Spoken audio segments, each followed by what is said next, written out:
Hello बच्चों, let's read the question. The question says figure shows a family of parallel equipotential surfaces and four paths along which an electron is made to move from one surface to another and so on. In part A, what is the direction of the electric field? In part B, rank the paths according to work done greatest first. ठीक है बच्चों, सो हमें इस question के अंदर क्या बताना है कि सबसे पहले इलेक्ट्रिक फील्ड की डायरेक्शन क्या होगी और किस पाथ में वर्क डन सबसे ज़्यादा होगा, उसको क्या करना है, डिक्रीजिंग ऑर्डर के अंदर अरेंज करना है। ठीक है बच्चों, सो इस क्वेश्चन को करने के लिए हम क्या करेंगे, की कंसेप्ट यूज़ करेंगे। तो सबसे पहले ए पार्ट के लिए इलेक्ट्रिक फील्ड निकालने के लिए हम क्या करेंगे, इलेक्ट्रिक फील्ड का फॉर्मूला यूज़ करेंगे।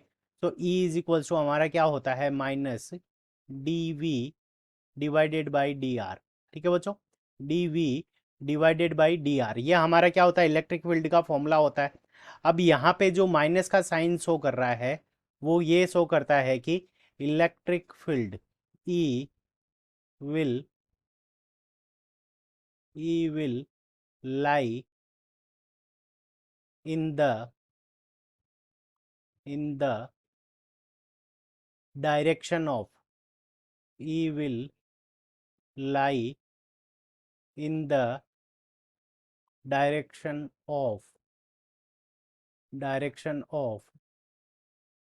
Decreasing V. ठीक है बच्चों, अगर पोटेंशियल जिस डायरेक्शन के अंदर डिक्रीज हो रहा है वही हमारी क्या हो जाएगी, इलेक्ट्रिक फील्ड की डायरेक्शन हो जाएगी। ये नेगेटिव साइन ये शो करता है। ठीक है बच्चों, और बी पार्ट के लिए हम क्या करेंगे कि जो हमारा वर्क डन होता है, work done is equals to W is equals to हमारा क्या होता है, Q multiplied by V final minus V initial. ठीक है बच्चों, V final minus V initial, और वर्क डन हमारा क्या होता है कि पाथ के ऊपर इंडिपेंडेंट रहता है, पाथ के ऊपर डिपेंड नहीं करता। ठीक है बच्चों, तो अब देखो यहाँ पे 80 वोल्ट, फिर 70 वोल्ट, फिर 60 वोल्ट, फिर 50 वोल्ट और फिर 40 वोल्ट। तो इस कंडीशन के अंदर देखो लेफ्ट से राइट जाने पर हमारा पोटेंशियल क्या हो रहा है, डिक्रीज हो रहा है। तो पहले पार्ट का जो आंसर हो जाएगा वो हमारा क्या हो जाएगा, राइट वर्ड। ठीक है बच्चों, सो पहले पार्ट का जो हमारा राइट आंसर हो जाएगा वो क्या हो जाएगा, राइट वर्ड। यानी राइट डायरेक्शन के अंदर हमारा क्या है, इलेक्ट्रिक फील्ड की डायरेक्शन है, क्योंकि इसी डायरेक्शन में पोटेंशियल हमारा क्या हो रहा है, डिक्रीज हो रहा है। तो पहले पार्ट का आंसर आ गया राइट वर्ड। अब दूसरे पार्ट के लिए हम क्या करते हैं कि सारे पाथ के अंदर क्या करते हैं कि वर्क डन निकाल लेते हैं। तो यहाँ पे हमारे को क्या दे रखा है कि इलेक्ट्रॉन को लेकर जा रहे हैं। ठीक है बच्चों, तो work done from first to second, यानी फर्स्ट से लेकर सेकंड तक जो वर्क डन होगा वो कितना हो जाएगा, तो माइनस ई मल्टीप्लाइड बाय। अब देखो फाइनल पोटेंशियल हमारा कितना है, 70 वोल्ट, और 80 इनिशियल पोटेंशियल कितना है, 80। सो यहाँ पे क्या हो जाएगा, 70 माइनस 80। ठीक है बच्चों, 70 माइनस 80, तो यहाँ कितना आ जाएगा, -10। -10 को माइनस ई से मल्टीप्लाई कर देंगे तो यहाँ पे क्या आ जाएगा, 10 ई। ठीक है बच्चों, तो वर्क डन हमारा कितना आ गया, 10 ई, पहले फर्स्ट टू सेकंड। अब हम बात करते हैं कि इस सेकंड पाथ के अंदर, ठीक है बच्चों, ये फर्स्ट पाथ हो गया, ये सेकंड पाथ। तो वर्क डन इन यहाँ पे फर्स्ट टू सेकंड नहीं आएगा, फर्स्ट पाथ आएगा। सो यहाँ पे आ जाएगा work done in first path, तो ये W1 हो गया। Work done in second path, ठीक है बच्चों, work done in second path हमारा क्या हो जाएगा, minus E multiplied by final potential हमारा कितना है, 60 वोल्ट, इनिशियल पोटेंशियल कितना है, 70 वोल्ट। सो 60 माइनस 70 करेंगे तो यहाँ पे हमारा कितना हो जाएगा, -10। सो माइनस माइनस ये क्या हो जाएगा, प्लस हो जाएगा। तो यहाँ पे हमारे पास में जो वैल्यू आ जाएगी वो कितनी आ जाएगी, 10 ई के इक्वल आ गई। ठीक है बच्चों, अब इसी तरह से हम थर्ड पार्ट के अंदर वर्क डन निकालेंगे।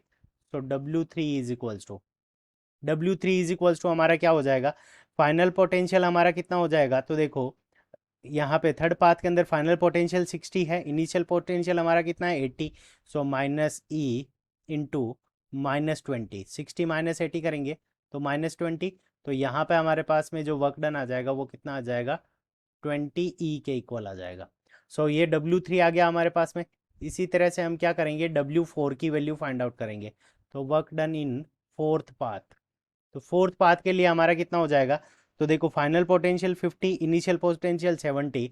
सो 50 minus 70 -20 into minus E, so minus E multiplied by -20। ठीक है बच्चों, तो यहाँ पे हमारे पास में जो वर्क डन आ जाएगा वो कितना आ जाएगा, 20 मल्टीप्लाइड बाई ई, यानी 20 ई।